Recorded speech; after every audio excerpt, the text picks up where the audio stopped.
Hi friends! ఇంతకుముందు వీడియోలో చూసారు కదా! ఇంకా దాని తర్వాతనైతే ప్రాసెస్ ఇలా ఉంటదనమాట. ఇంకా నేను మనం బగారా మసాలా ఉంటది కదా! అదును ఆనియన్స్ అయితే సన్నగా కట్ చేసుకొని ఇట్లా వేసుకోవాలి. ఇంకా నేను ఇంతకుముందు చెప్పిన కదా! మా బాబు చాలా రోజులైంది మమ్మీ పలావ్ చేయమని అన్నాడని. ఇంకా వాడి పేరు చెప్తున్నా గానీ నాకు గూడా పిచ్చి ఇష్టమండి చికెన్ అంటే. చాలా బాగా ఇష్టం నాకు గూడా. ఇంకా నేను కూడా ఇంకా వాడిది పేరు నాది ఊరు అన్నట్లు ఇంకా వాడొక్కడే తింటాడా చేస్తే అందరం తింటాం కదా! అనేసి నేనైతే చేస్తున్నా ఫ్రెండ్స్. ఇంకా ఇంకొక విషయం ఏంటంటే ఫ్రెండ్స్ నాకు ఎలా 800 సబ్స్క్రైబర్స్ అయ్యిరో ఆనందపడేలోపు అన్‌సబ్స్క్రైబ్ చేసిల్లు. అయినా పర్లేదు ఏం చేస్తాం నచ్చితేనే సబ్స్క్రైబ్ చేసుకుంటారు కదా! ఇక ఈ వీడియోలో అయితే 1 మినిట్ అయిపోతుంది ఫ్రెండ్స్. ఇంకా మిగతా వీడియోలో అంటే నెక్స్ట్ వీడియోలో ఫుల్ మొత్తం పెడతా అనమాట.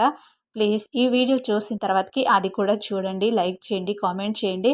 నేనైతే కుక్కర్‌లో వండుకుంటున్నా అనమాట. ఇదైతే మూత పెట్టి ఒక్క విజిల్ తర్వాత రైస్ వేస్తా. నెక్స్ట్ వీడియోలో చూడండి. బాయ్.